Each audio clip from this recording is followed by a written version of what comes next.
is Grant Swartzwelder. I'm president of OTA Compression, OTA Environmental, hosting these Oilfield Strong webinars, and very happy to have two fantastic speakers this time.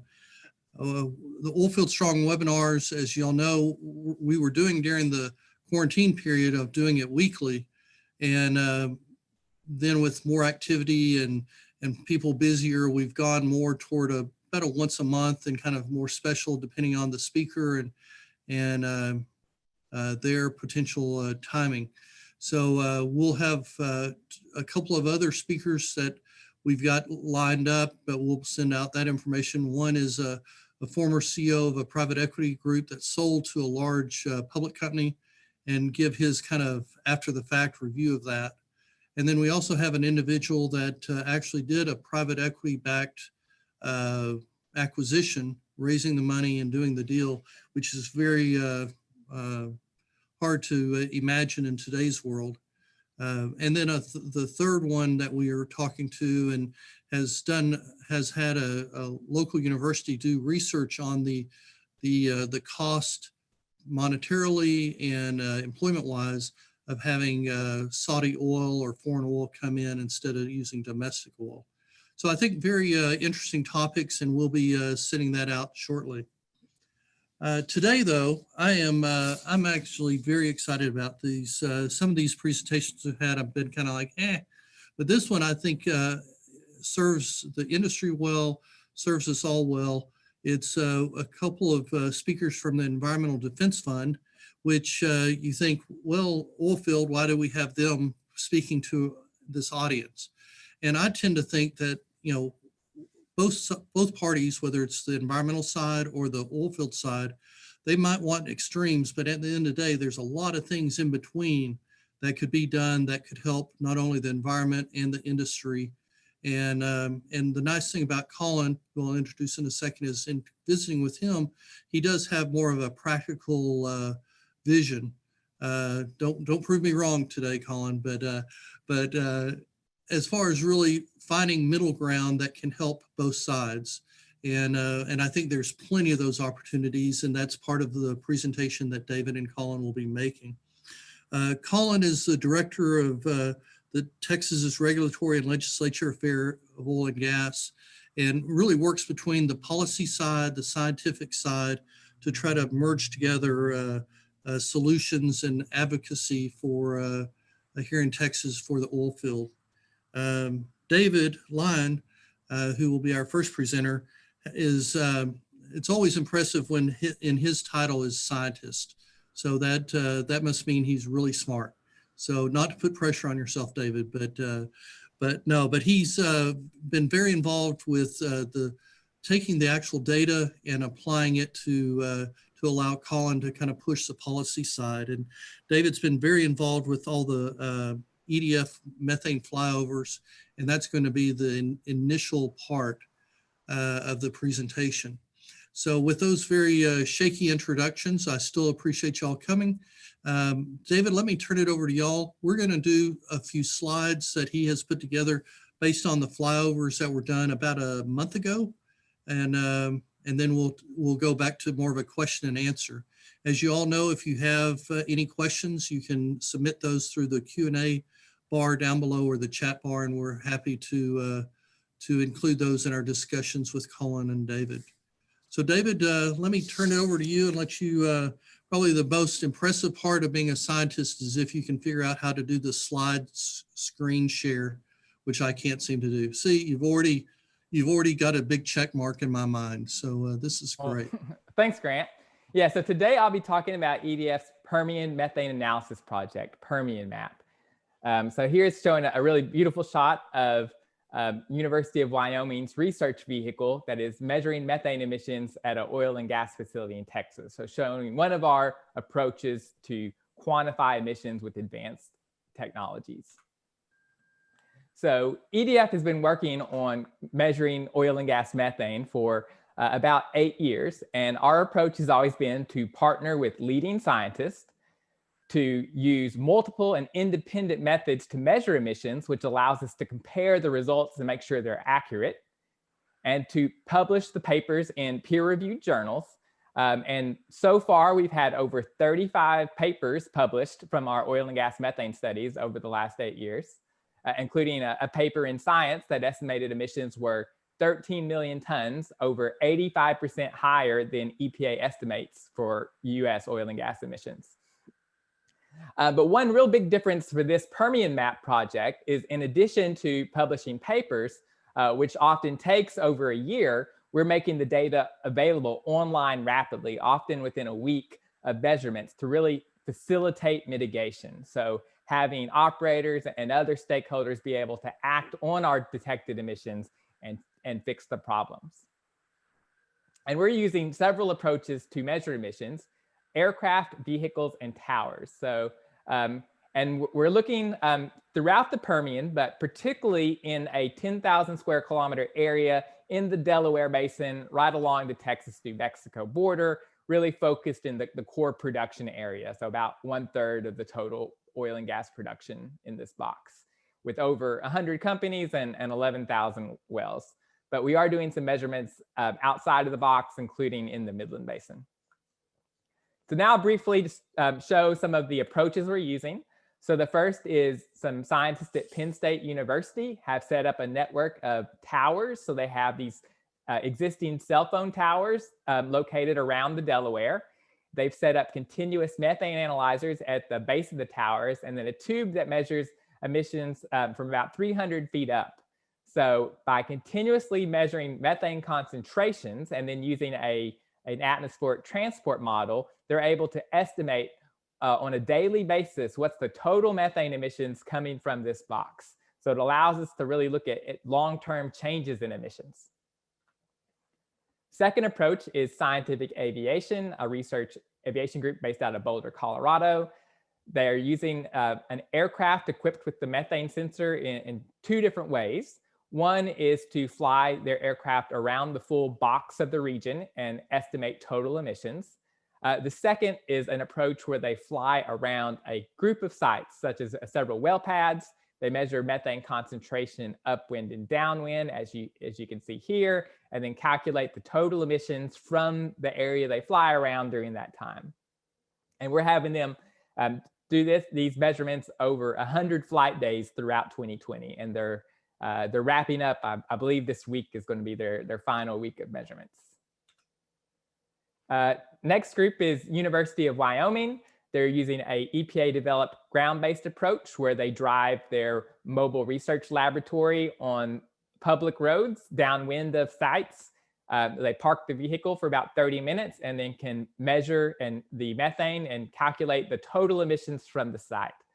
They also have a VOC analyzer, so they can measure chemicals like benzene, and they have an infrared camera so they can look from the fence line and see what is emitting.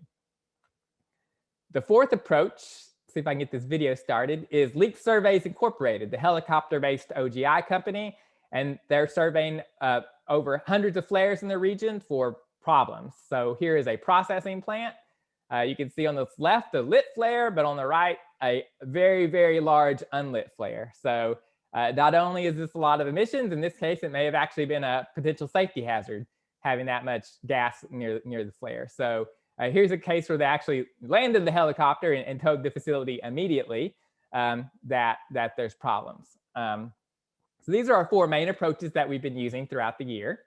And briefly go over some of the results. So we're still working on operator metrics, but the idea is that by taking all these measurements throughout the Permian at clusters of sites and individual sites, we'll be able to determine the performance of companies in some kind of comparison, such as emissions as a fraction of gas production.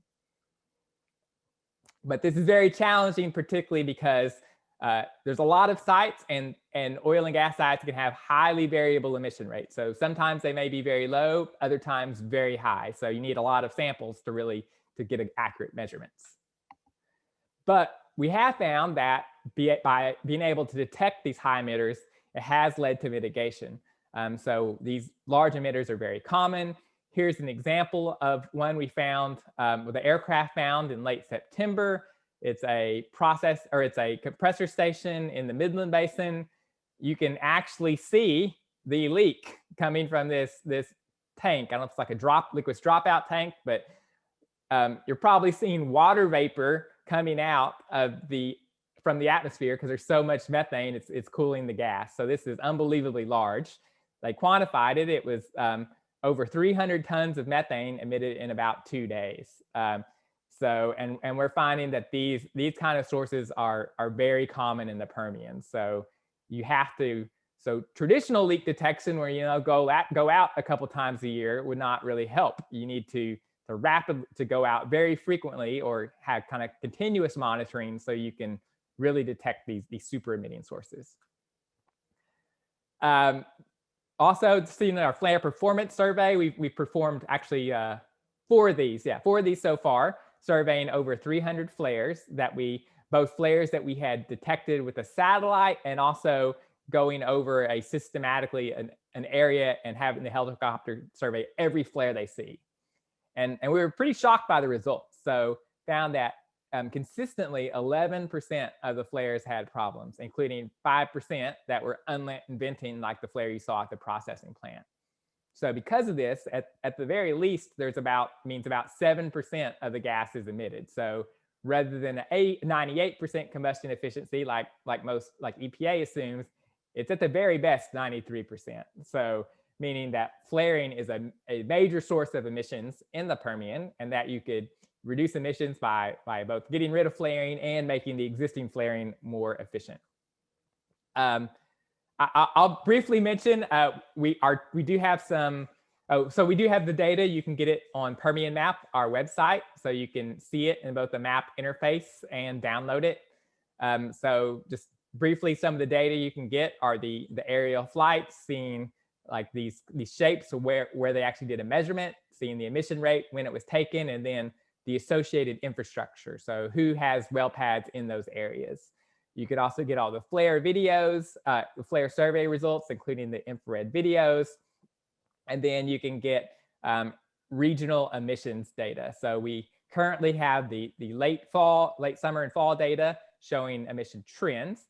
But we have a paper that is just about to be published, hopefully tomorrow, which will show emission trends during COVID, during the oil price crash. And I'll give you a sneak peek. The emissions went down during the price crash, but then went back up. And we think that the lesson we learned is that the Permian is very the gathering system is over capacity, and there's a lot of emission problems going on.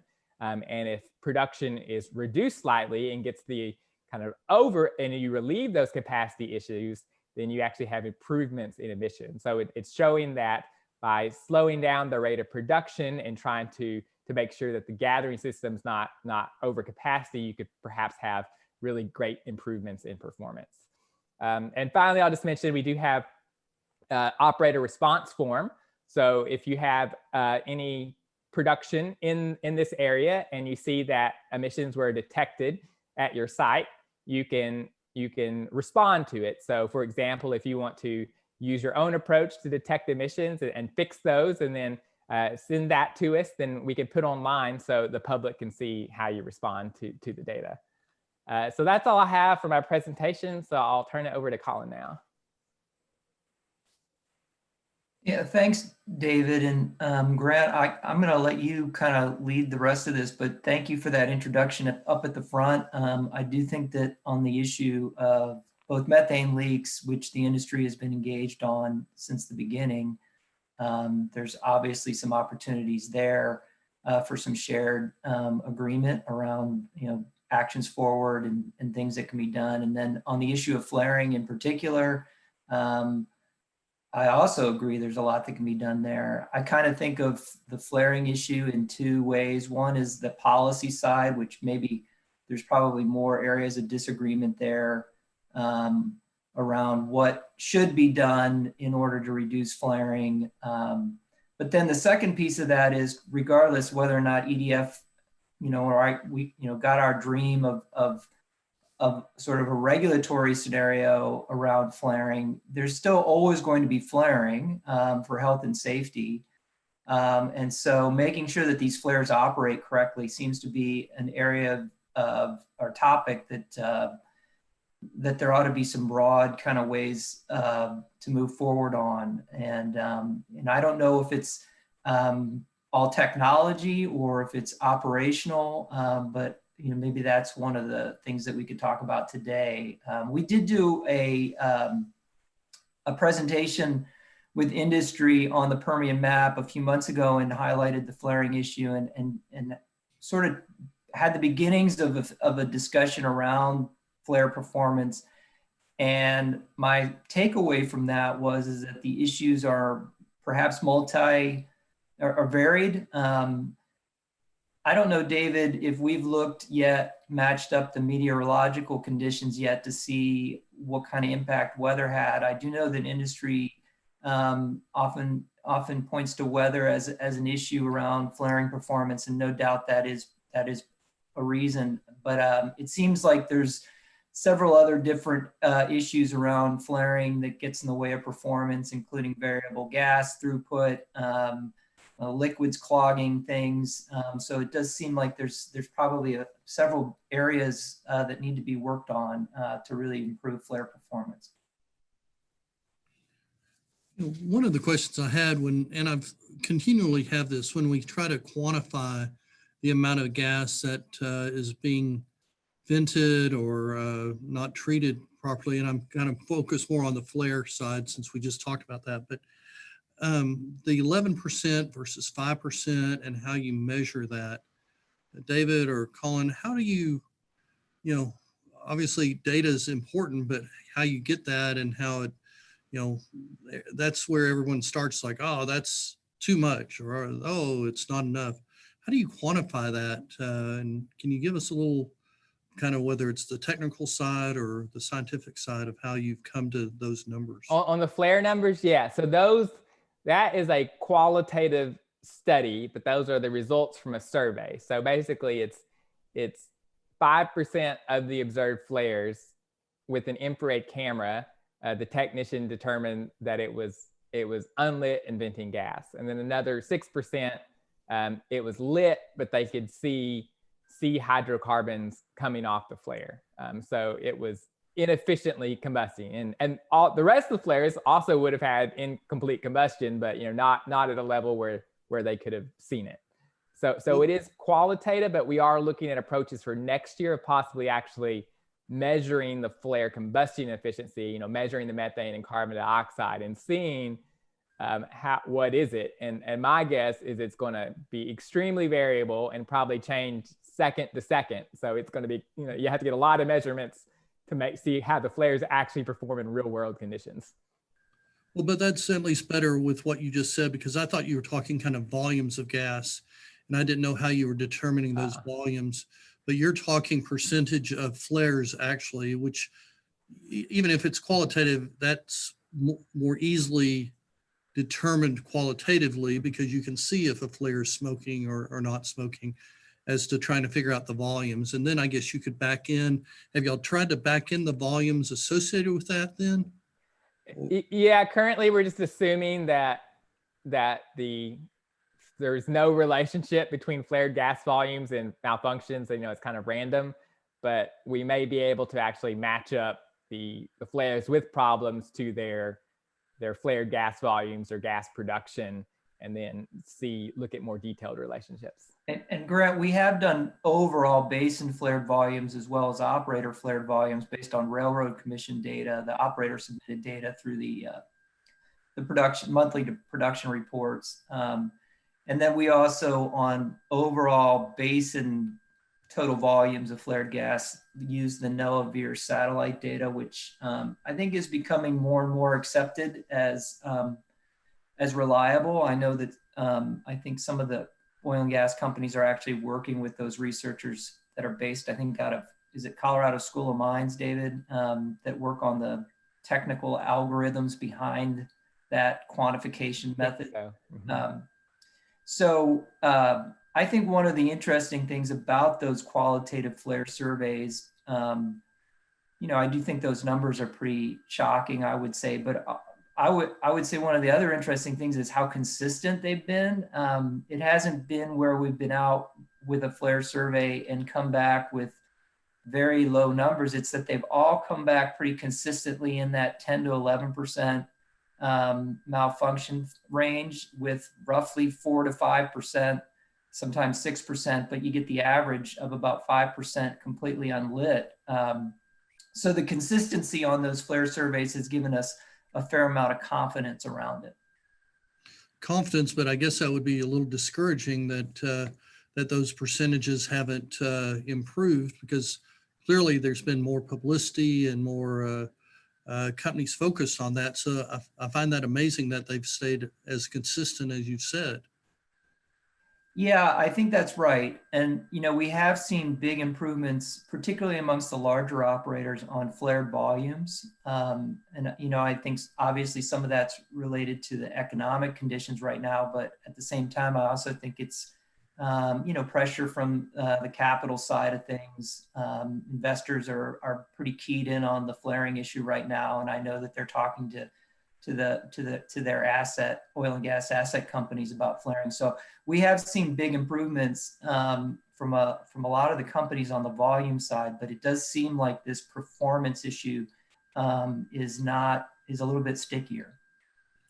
So I'll try to interpret what I think I just heard. The larger companies are responding better. And if that's the case, in these various mergers that have been announced, could you jump and say that that's going to help improve the flare intensity or the flare responsiveness? Well, I think on the volume side, what we're seeing is, and I haven't looked at the most recent 2020 Railroad Commission data. It lags by about 6 months from an accuracy perspective. I think we've probably seen a reduction in volumes across all the different assets, large, small, medium. But in particular, the large companies who tend to be a little bit more sensitive to investor pressure, but also have more capital resources to invest. I think I've talked to one large operator who took over a set of assets that had really bad flaring. And a lot of it was just poor design around the gas gathering system. So there was some capital investment that needed to happen there. So obviously the larger companies are in a better position to make that kind of financial investment.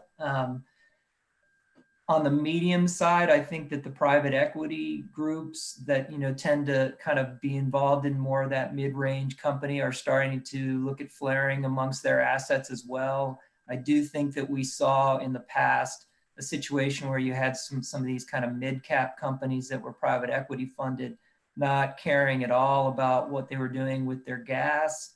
I think maybe that's starting to change a little bit. And then I honestly don't have a lot of insight on the small operator. I know that there's a long tradition among small operators in being good stewards of the operations, but I do think it tends to be trickier for them. Access to takeaway capacity with the midstream companies is an issue for them. So I don't know just how much improvement we've seen on the volume side from the small companies. But again, as far as the performance of the flares, whether or not they're functioning or not, that seems to be an issue that impacts both large, small, and medium. And the performance then comes down to more of a mechanical or a design issue. And really, I don't know exactly how Environmental Defense Fund can affect that, except for maybe showing these reports. But ultimately, it comes down to the individual companies doing some type of preventative maintenance or field service program to make those more efficient or perform better. Yeah, I mean, I think that's generally right, Grant.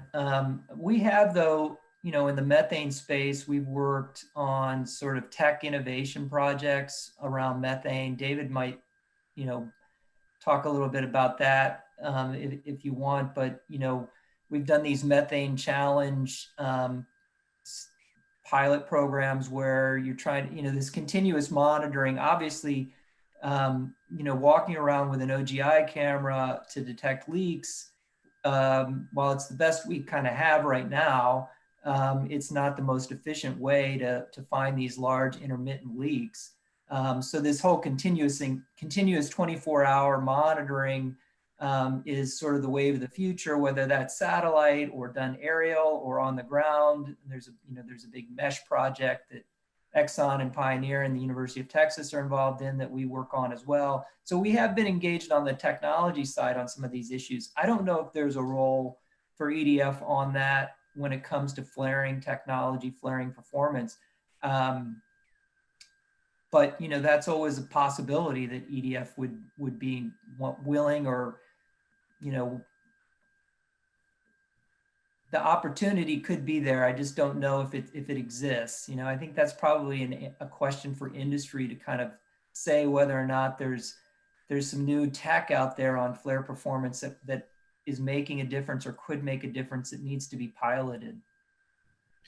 I think that brings up a point that's always kind of curious, I think, to probably some of our attendees, is like, what is the role of the Environmental Defense Fund, and how do y'all see? Is it, in one way, it looks like you're providing, through David's work, data and articles to kind of bring these issues to mind. But then I know y'all are also involved in kind of lobbying and but help me understand kind of how EDF sees its role, and how you're taking this data, and then what are you going to do with it? Yeah, that's a good question. So, we are an environmental advocacy group, like, most of the environmental groups that you're aware of. I would say that, we have a long history, though, of informing our advocacy by science and data, as well as economics. Our tagline is solutions that work. And I think we stick by that pretty well. So we are out advocating for things that no doubt many of the folks listening today don't necessarily agree with as the right solution. But at the same time, we want to make sure that if we're offering a solution, that it actually will solve something. And so, I think that in some ways puts us in a unique spot or position within the environmental community. On the other hand, I'd also say we're probably the organization that is most often in a position of partnering with companies that are in the space that we're trying to make an improvement in. That's true in the oil and gas industry. As David mentioned, these methane studies done in the past in conjunction with some of the oil and gas companies, and we continue to work with oil and gas companies on the technology side of things when it comes to reducing emissions. So we're a little bit different positioned, I think, than some of the environmental groups, but that doesn't mean you're always going to agree with us, that's for sure. Well, so to that end, there's definitely folks out there that say they want to get rid of flaring of all types within 3 years or something like that, and are, much more aggressive on what their end goals are and their timing is. Yeah. Is that an environmental defense fund, or kind of how do y'all see y'all's goals and how this progresses? Yeah, so I think we probably do fall on the aggressive side of things on the flaring. And so what we've been advocating in Texas is, the Railroad Commission taking a position of ending routine flaring. And, we can have a discussion on exactly what routine flaring means, but ending routine flaring in Texas by 2025. So the World Bank has an initiative of ending routine flaring globally by 2030. I think there's more and more companies signing up on that. I think Oxy has signed up on it. And just recently, there was another company that signed up on it. And then all the super majors are part of it. So this is this growing sort of initiative at the global level to end routine flaring. And from our perspective, 2025 in Texas in the Permian, which is, unlike maybe some of the basins that you'll find in the global context, it's a 100-year-old basin. There's a fair amount of infrastructure in place, of course. And so we feel like 2025 is a realistic target in Texas. Okay. You bring up a point about Oxy and others being part of this, and you've mentioned larger companies. That always seems to be a huge challenge for the oil field, that you've got these larger companies that, whether it's because of the pressure they're under or the capital that they have, that they tend to drive the boat a little bit more. But there's a lot of independent, smaller, private, that either because of the lack of capital or lack of critical mass aren't able to keep up And it's not for a lack of trying, I don't think. I think they've got some issues that are different than an Oxy or a Pioneer might have. But how do you manage that? And I think that's more of a general concept question as to, obviously it seems like y'all focusing on the larger companies makes sense, but there's a whole lot of smaller companies that either just can't, or it's a lot harder for them to do some of the things that y'all are pushing for.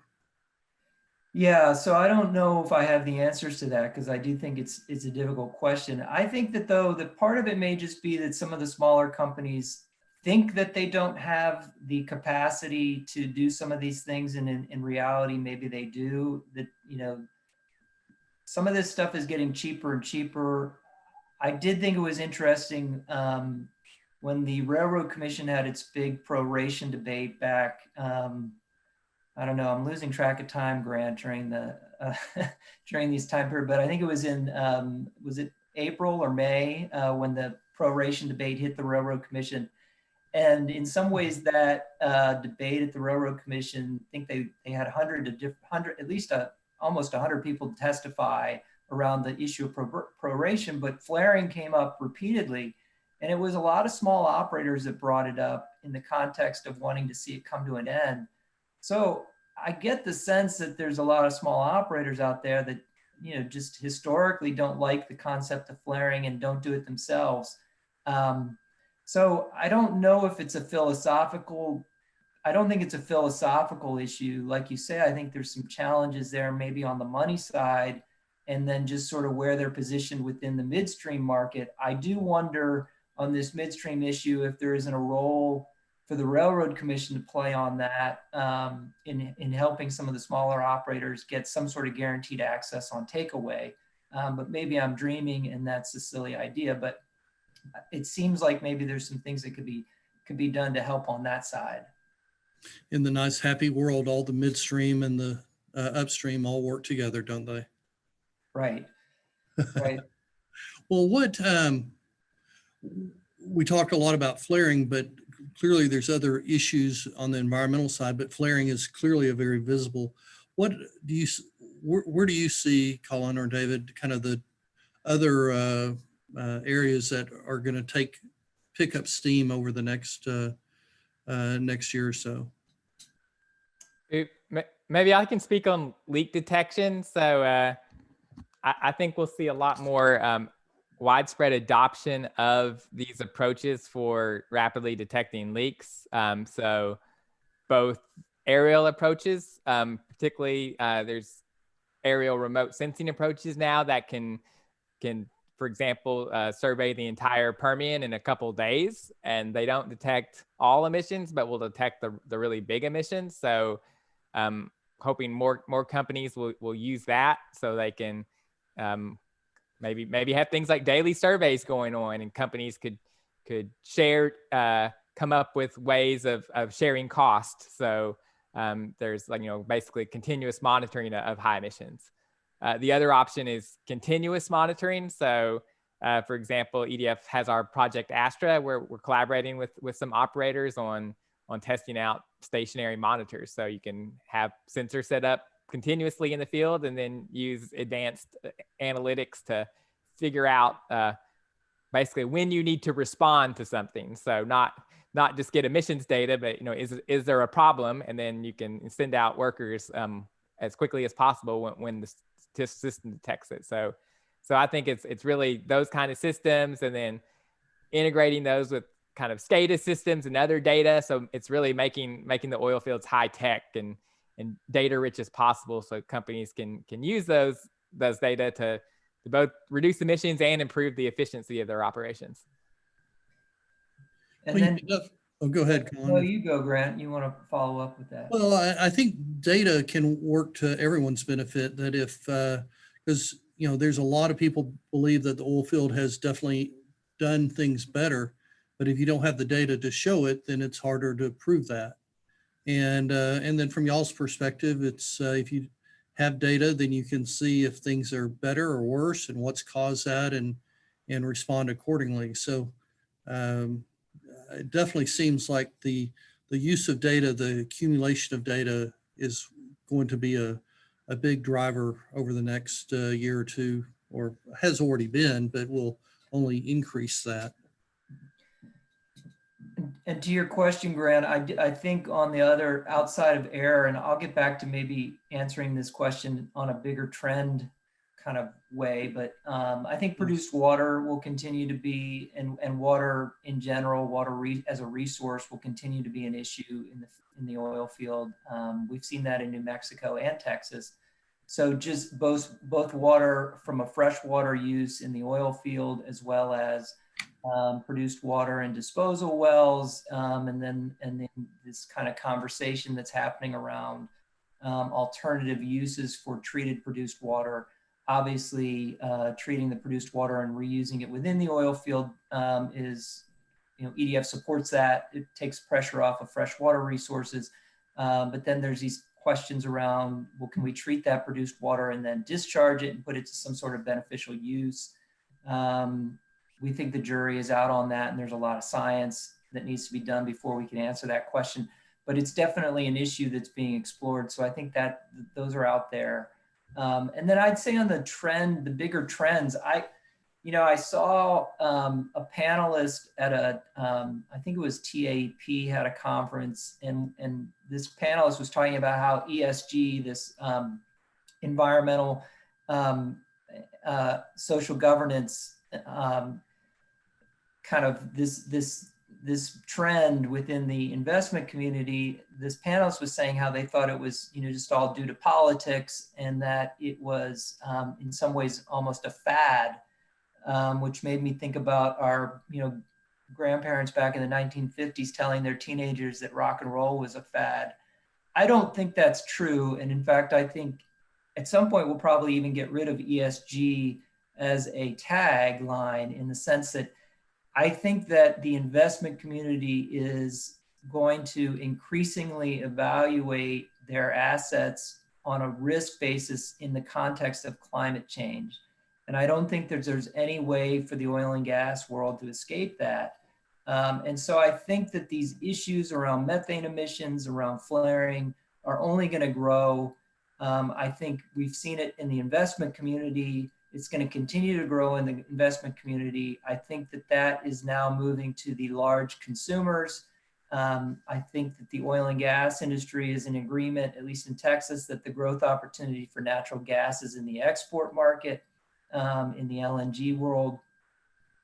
We've seen Europe contemplating purchasing agreements that would require some standards around the emissions of the gas that they're importing. Europe's the largest importer of gas in the world as a market.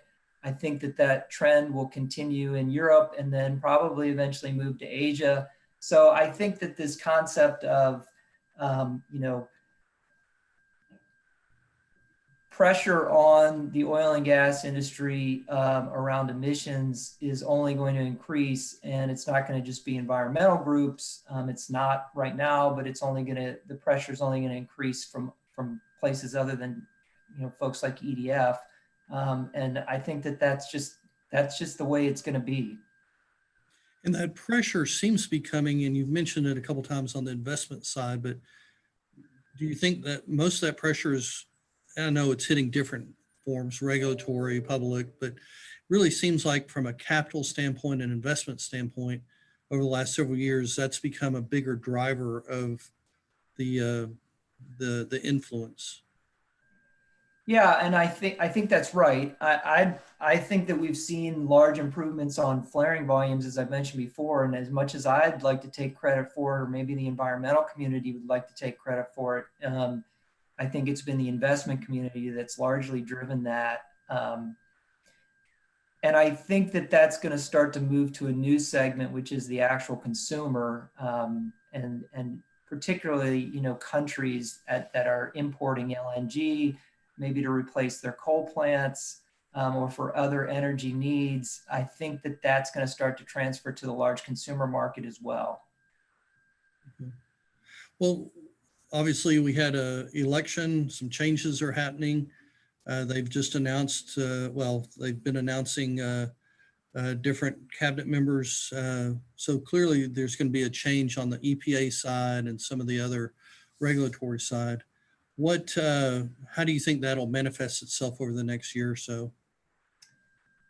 Yeah, so clearly, Biden, the president-elect Biden has made climate change one of the main pillars of the administration, and in fact, on the campaign trail, talked about methane specifically. So, I think EDF's hope is that the new administration, reinstates the previous administration, the Obama administration, methane regulations, strengthens those, and then in our world, we'd also like to see them extend that or begin the restart the process for extending those to existing infrastructure. So I think I don't have any way to predict for sure, but I think that's at least what we'll be advocating for at the Biden administration in regards to methane. On the flaring side, I don't know. I think the EPA is probably relatively limited, other than their own BLM lands, what they can do on flaring at the state level. Although there may be interest at the EPA on the performance side of flares. I know we did get some inquiries on some of our flare surveys from the EPA. I have no idea, what they're doing with that information, but it's possible that they could become engaged on flaring from a flare technology performance perspective, but I don't have any way to know that for sure. So that's what I would expect, and I think that the Biden administration, based on what they've been saying around climate, is going to be looking at all sorts of different ways to reduce emissions domestically, for sure. Yeah, and I'll mention there is the ARPA-E program. Can't remember what it stands for, but it's Advanced Research Projects for Energy, and they're scoping now a large funding for methane mitigation, and it would include things like new technologies for better flare combustion efficiency or other ways to reduce emissions in the oil field. So that might be an opportunity for several $1 million of research geared towards mitigation. And I'm hopeful that the Biden administration Department of Energy likely will continue researching and investing into technologies to reduce emissions. Improving the technology, that all sounds good. And I think that's one of those middle grounds that industry and environmental advocacy can work through. One of the things that seems to be popping up out there is federal lands, and whether you shut down fracking on federal lands or leasing on federal lands. Y'all, here's that hot sports opinion, but y'all have a position on that? Well, we certainly supported, and we're strong supporters of the BLM flaring and venting rules around methane and flaring. I'm not sure that we kind of entered the fray around the ban new permits on the BLM land. I think it'll be interesting to see what the administration does on that front.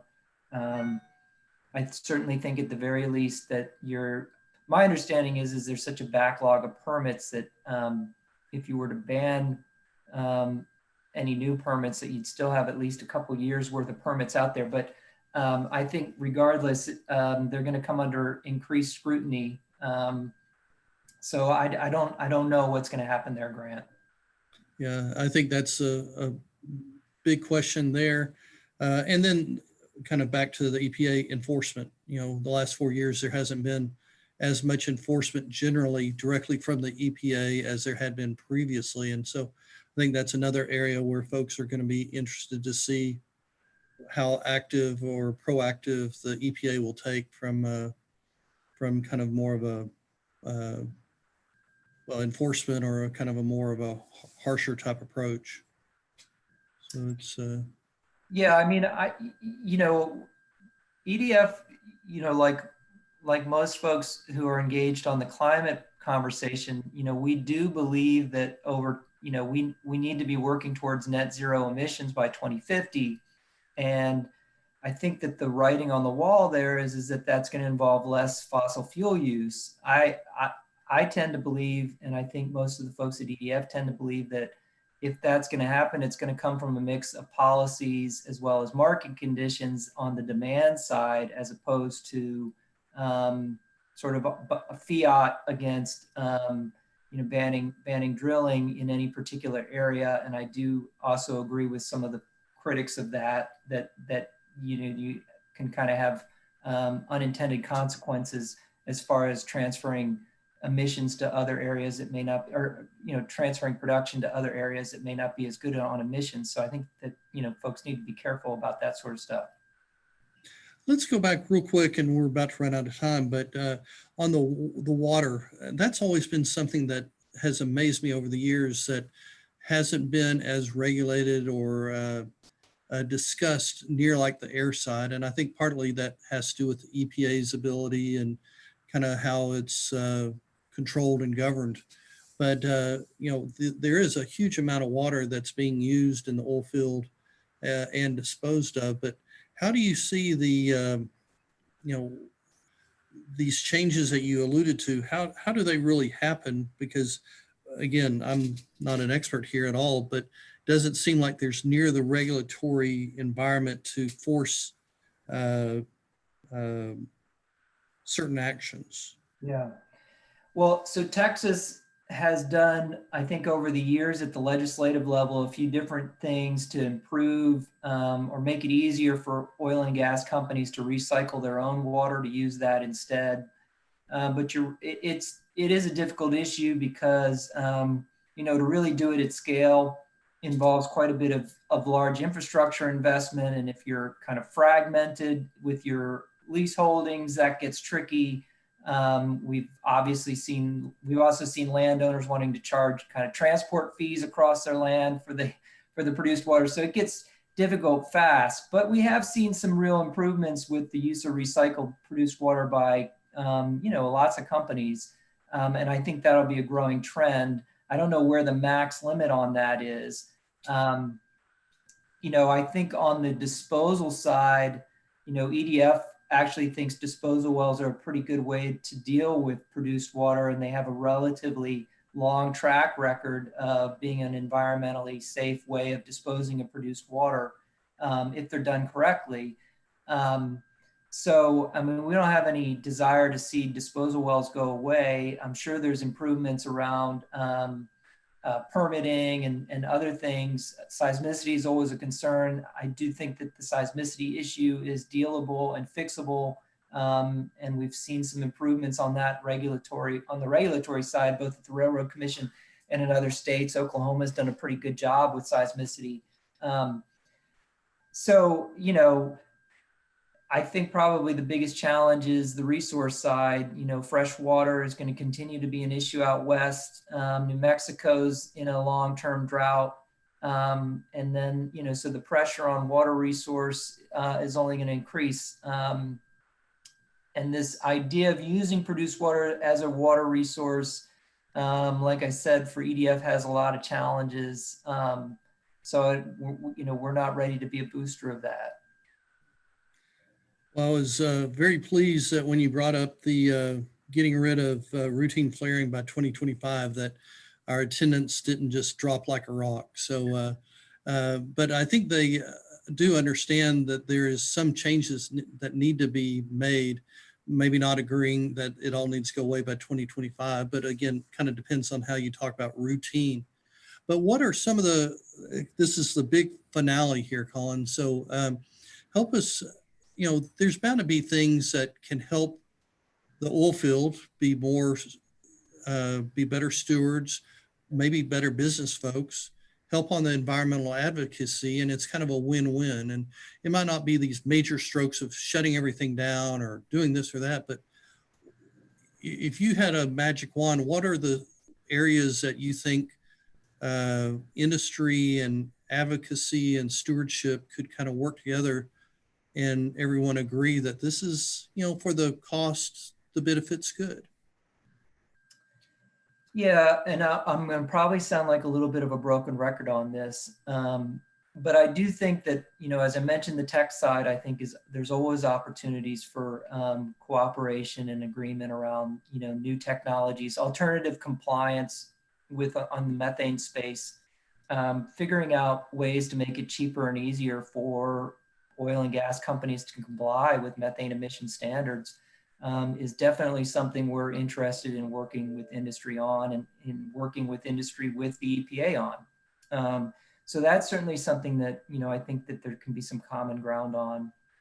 I think more broadly, you know, I think we end up kind of arguing maybe, you know, nobody wants to take business advice from an environmentalist, and I note that, and I certainly, but I do think that, you know, over looking at the long-term trends around climate, that, you know, in order for gas to continue to be competitive within a changing energy world, that the methane flaring issue needs to be put to bed. And I think that there's a lot of industry who probably agree with that. And at the end of the day, we're talking about efficiency, getting more efficient. I think most people agree with that in general. I do think that where you end up in sort of a gray world is, you know, capital allocation in the near term and the long term, and what's the return on investment, and do I invest this money in capturing more methane, or do I invest it in drilling in the next well? And I think that those issues will continue to be out there that kind of lead to friction. But otherwise, I mean, I think alternative compliance with regulations is something that we can all work on, the technology side. And I also think that on the flaring side, you may not like 2025, but I also think that the concept of routine flaring and ending it, it doesn't have broad opposition within industry. I think it's just a matter of how do we get there, and can industry do it on its own without regulatory intervention? I disagree, but at the same time, we are seeing improvement at the company level, so that's good. I just don't think that the industry can get there as a whole without some sort of regulatory intervention, because of the market conditions of associated gas that I don't see going away. But anyway, I think that we can have these conversations and these disagreements in a civil way, and work towards finding some areas of agreement. No, I'd agree. And that's why I was very glad, Colin, that you were on, because in our conversations, you've, as I mentioned early on, had a more centrist view of it. You know, you might have ultimate goals, but you know that you can't do everything, or it could really destroy an industry. And you know, there are actual people out there. So I appreciate the attitude that you take with that. Did have one question. We had he represented himself as an operator that would be interested in kind of learning more about Environmental Defense Fund, but also how to maybe work for kind of game plan. Is there a better place for him to, is it to reach out to you, or to if people are interested in what y'all are doing, where should they reach out to? Yeah, let me answer that chat with my email, and you can just shoot me an email, and then we can take it from there. But I will mention that, you know, we had a small operator reach out to us recently. They were interested in improving or looking at their methane emissions, and they were a pretty small. They were private equity backed, but they were a small operator, and they'd done a lot of research on their own. So it is absolutely affordable to do this stuff, and we'd be happy to kind of point you in a direction on companies, technology companies, methane detection companies to talk to, so you can do your own research. Fantastic. Well, good. Well, David, thank you very much. That's an excellent presentation, and Colin, the insight you provided. Hopefully, everyone on, we had a good crowd that are. You know, the idea is that, you know, the industry is not going away. The environmental advocacy is not going to go away. So being able to find things like this middle ground and some ways to help each other only makes sense. And that was the spirit of this. And Colin and David, thank you for participating in that forum. So as we've done before, we will have this on our YouTube channel. So if you want to hear any more about, or some of these operators, if you want to share it with them, assuming that's okay with Colin and David, then that'll be present in the invitations we send out. It has the YouTube channel, and we'll have that posted in the next couple of days. But again, thank you very much, Colin, David, and we will be sending out an announcement of our next presentation when it gets firmed up, probably in the next couple of weeks. Thank you. Thanks for your time. Thank you. Thanks, Grant. And real quick, I couldn't answer the question, but my email address is cleyden, Leyden @edf.org. Okay, and I'll pass on that. I'll get that person's name and send it on, so y'all can visit. Okay. Thanks, everybody. Thank you. Thanks, everyone. Thanks.